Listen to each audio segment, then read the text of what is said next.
So not bonking is very much related to nutrition, but also pacing, etc.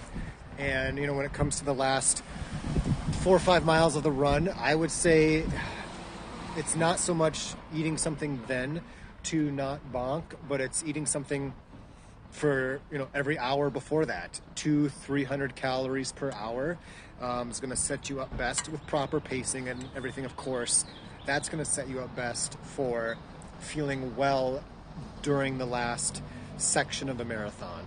And I don't know, of course, what you've been eating prior to that last 3 to 8K, but taking in, like I said, 200 to 300 calories per hour up until that point is gonna set you up best. I like gummies and gels personally for races to kind of just stay on top of that calorie intake. So when it comes to getting back into running, I always tell my runners that my favorite time to work with a runner is when they're coming off a period of rest due to recovering from a marathon or just getting back into running. So you're in a good opportunity because your training volume is low to work on, and I always have my new clients in this case work on strength work and consistency. So nice, slow, easy, frequent, consistent runs and strength work. Get stronger now, and I'll link you to some strength routines. Get stronger now, so when your running volume, your training load is higher, you're stronger. Because now is the time to do that when you have the energy, the recovery, the time bandwidth, versus doing it when you're running more. And so check out those links. Integrate the warm-ups, the cool-downs. Get stronger, and you'll be better off. So I think the best way to carry your phone during a run is, so there's options. There's the armband, there's a vest, there's a belt. You can have a handheld water bottle with a pocket in it. They all work okay. I used to be into armbands, haven't used one in years. Just I feel like that's like the first thing many runners use, and then they ditch it and never go back. Belts like a spy belt or a flip belt are fantastic. I use them quite often for, I carry my phone and a bar or something in it. A vest is super handy because I can carry my phone, I can carry plenty of nutrition, hydration for those long runs. A handheld is nice too. It's kind of the go-between between a belt and a vest, because the handheld is just a bottle with a pocket for a phone and maybe a gel. So you get some calories, hydration, and your phone. So lots of options. So if you're wondering what to do with your old pair of carbon-plated, super expensive super shoes, when you get a new pair, when your old pair's kind of lost that oomph that a pair has when it's under 100 miles or so, what I've done is I've continued wearing these for track, tempo, repeat type runs. Still super comfortable, still nice and cushioned, still really light, just they lost that oomph. Now my new pair I wore for 1 or 2 short workouts last spring and a marathon, and I wore them for a long tempo run, and I'll wear them for one more workout before Boston this April. And I'll wear them throughout the year for my races. But I'll continue wearing this pair for probably another 100 or 200 miles, upwards of 500 miles total in this pair, because it's still, like I said, still cushioned, still comfortable. Okay, so here's how to use music as a motivator, and how I do it during my long runs and during tempo runs too, usually. But specifically for long runs, I save it. I have a hammering playlist, like I'm hammering it, and that's my pump up music, and I save it for the last quarter, the last third of my long runs, and that gives me a boost. It just takes my mind off things, pumps me up a little bit. And so, there's a package. And so if you are sometimes needing some motivation during your long runs, don't feel bad using music. It's a running tool, and don't overuse it, though. I think it's best to kind of save it for the later segments of races or long runs. So for races, for just regular runs, when it comes to running in the rain, it really depends on the temperature.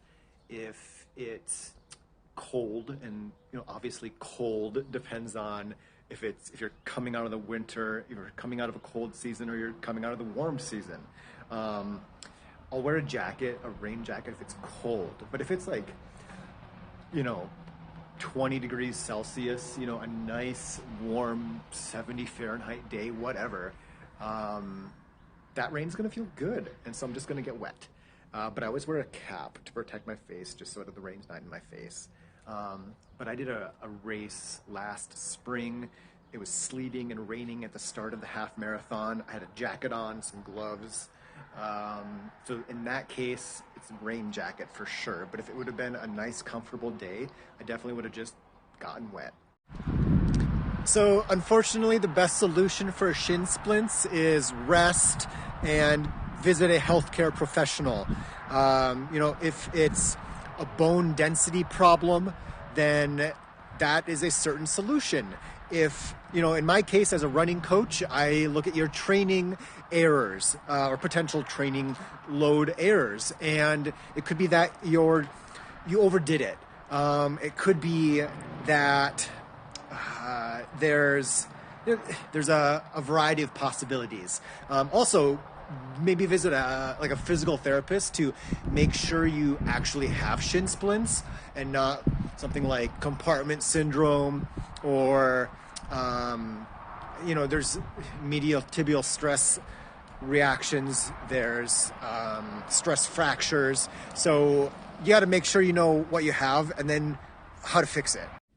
So one thing you can do for Raynaud's for the feet is to get a shoe cover, like something to cover the top of your toe box where all that mesh is, because that area is typically meant to let air flow, let it breathe.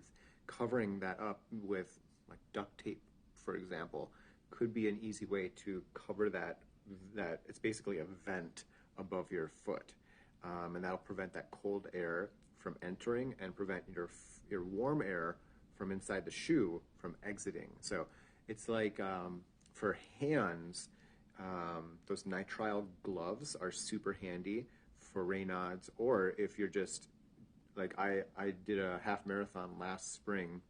I didn't want to wear a huge pair of mittens, so I wore a pair of nitrile, kind of the medical gloves, under a pair of light gloves, and my fingers were totally fine. And so something else you could look into.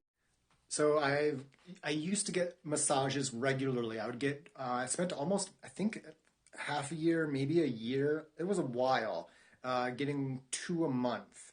And I stopped getting them. I didn't notice anything different. Now, it wasn't for a specific injury. It was just in general, getting a massage, not for a specific injury like plantar fasciitis. Now, when it does come to having an injury, I would say that massage is helpful, but as a running coach, I look for training errors, training load errors. As somebody with a degree in nutrition, I look at, are you getting enough calories and of nutrients to fuel, to repair your body from what you're putting it through? Are you doing strength work? Are you running too hard too often? Should you spend 10 minutes a day using a massage gun? Things like that. So those night cramps, what are they called? Idiopathic nocturnal night cramps. Idiopathic, nocturnal. There's not really a clear, distinct reason for them. They happen at night.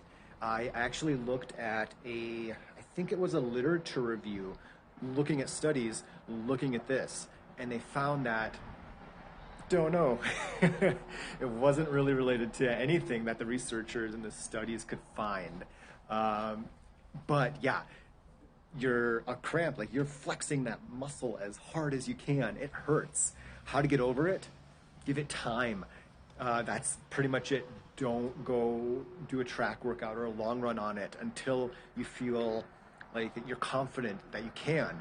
One test of this is you could stand on that leg and hop up and down. And if you can hop on it with confidence and without discomfort for 30 seconds, you can probably go for a run. Okay, so here's how to use power, like with my Coros watch here, to slow down. And what I did was I set a power zone alert. And so for me, for my easy zone, It is 200 and I think 240 watts, 80% of my, I think, critical power. And every time, mostly when I came into a hill, I would have to really slow down, consciously slow down. And that helped me preserve my stamina for this long run and feel pretty good for the entire thing. And so that is a good way to use power. You have to do some sort of fitness power test, a critical power test, functional threshold test, and then you get your training zones, and then you get your easy zone, your recovery zone, etc., and you follow them. One of the most important, best things you can do for your running is slow down. Slowing down lets you run further, faster, you feel better, you recover better, you can run more frequently, all that good stuff. You don't feel like you got hit by a bus after your long run. And so, when it comes to using a heart rate, for example, rough way to do it would be, using zones like, zone 1, 2, 3, etc. Or doing something easy like 180 minus your age is a kind of a max aerobic function, easy heart rate. So that's something you can look at as well. I often have runners I coach run with their mouth closed. That can also be a good way to kind of force an easy run, is to just run with your mouth closed, nasal breathe. That will often slow you down. Don't be afraid to walk some steep hills. Keep the effort appropriate, that easy conversational effort. So the day before race, I like to stay off my feet as best as possible, as long as it's practical. If you're out somewhere on somewhere you've never been before, go for a walk. A walk is fine. It's not going to kill you. Maybe keep it under, like 4 hours. Don't go crazy, but in regards to nutrition, what I typically have my pre-race day look like, it's simple, it's safe, it's boring. It's low fiber to help kind of everything pass through quicker, to reduce stool volume on race day, race morning. And it might look like homemade pancakes for breakfast. It's easy pancakes with some syrup. Lunch might be a couple bagels with a little bit of topping. And I prep one of those, a third bagel for breakfast the next morning. Dinner, white rice, air-fried tofu, easy peasy. So when it comes to getting new shoes, what I usually recommend is, if you can, take your current pair into a local running store. Tell the employees, here's what I have, here's kind of what I like about them, here's maybe what I don't like about them. Try on 3 to 5 pairs that the employees say, this might be a good option for you. It's fairly similar in regards to cushioning amount, heel to toe drop, etc. And take home the pair that's the most comfortable, the pair that feels like it fits the shape of your foot best. Ideally, they would let you, run a couple laps around the parking lot or on the treadmill or something, just to kind of get a feel for them. But comfort is king, and how it feels on your foot, around the shape of your foot, is going to be super crucial. So how to run under 90 minutes for the half marathon? Well, it really depends on what you've been doing to not run 90 minutes under for a half marathon.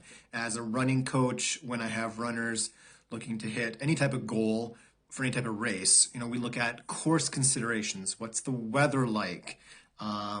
Pacing strategies, nutritional strategies, nailing everything. My job as a coach is to help my clients cross their T's and dot their J's.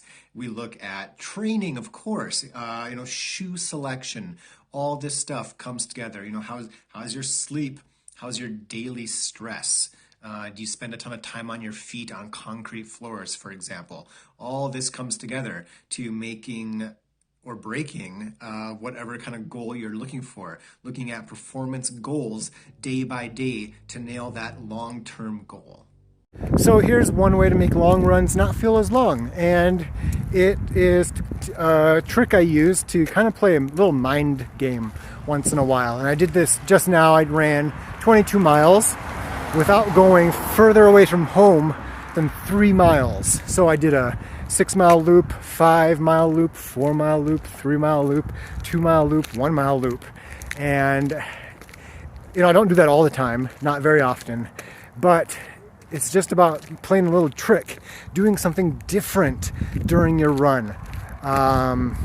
Sometimes can just change how it feels. And, if you're just really not feeling like it, you don't have to go 11 miles away from home for a 22-miler.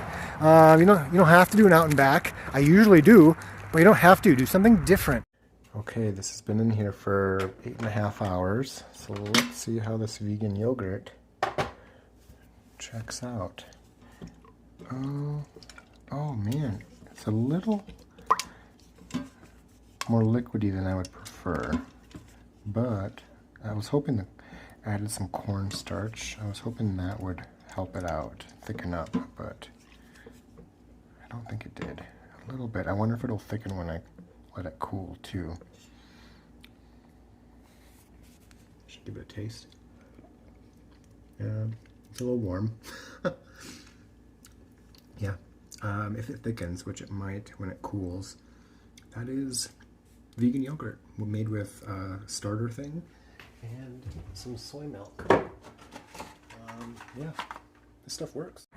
Okay, so this is something that I told myself and my wife this morning when it was like 5-something this morning, and I just wasn't really feeling like going out for a run.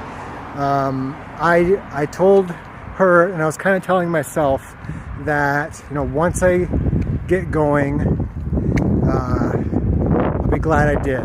Just got to start. And I think I was a little crabby. Quincy was up and farting and in the bassinet this morning. And so I was kind of crabby, and I said, I don't want to have a bad day. This farty morning doesn't need to turn the day sour. And I told my wife, I told Desi, he's probably gonna fall asleep, which he did, and it'll be fine, and it is. So a calf strain is often a result of somebody overdoing something. You're overloading the calf, or you're not giving it time and opportunity to regenerate, heal, recover, etc. I was actually just talking about calf cramps with a runner during group run last night, and I told him, 2 things that really play a part in that are landing too far forward on your toes, which loads the calves quite a bit, or running too hard too often.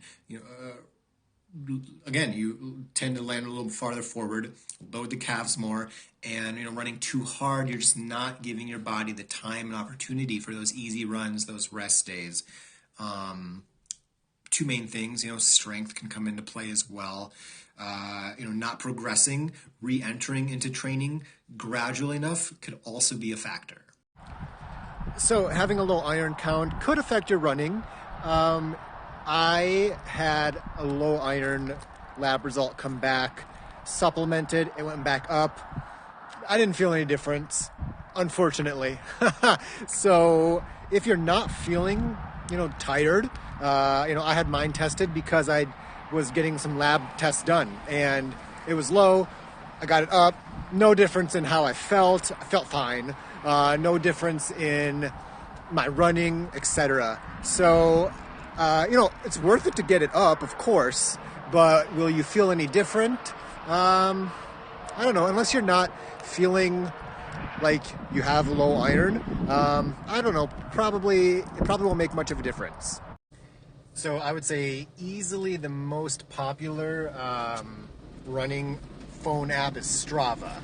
I coach 40-some runners, and I bet half of them use Strava on their phone and or on their watch. Even if they have a Garmin watch, they still upload to Strava. So check out Strava if you want a good running app.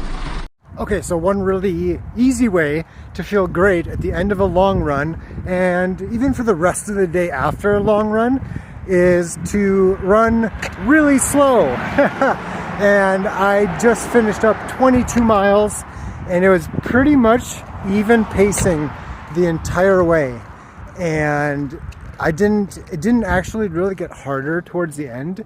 And I was basically running as slow as I could. I was holding back pretty much the entire run. And that let me preserve that stamina, my stamina. I didn't expire. And yeah, there's some muscle fatigue from running for 3 hours and 8 minutes, but I feel fine. And it all comes down to mostly proper pacing early on.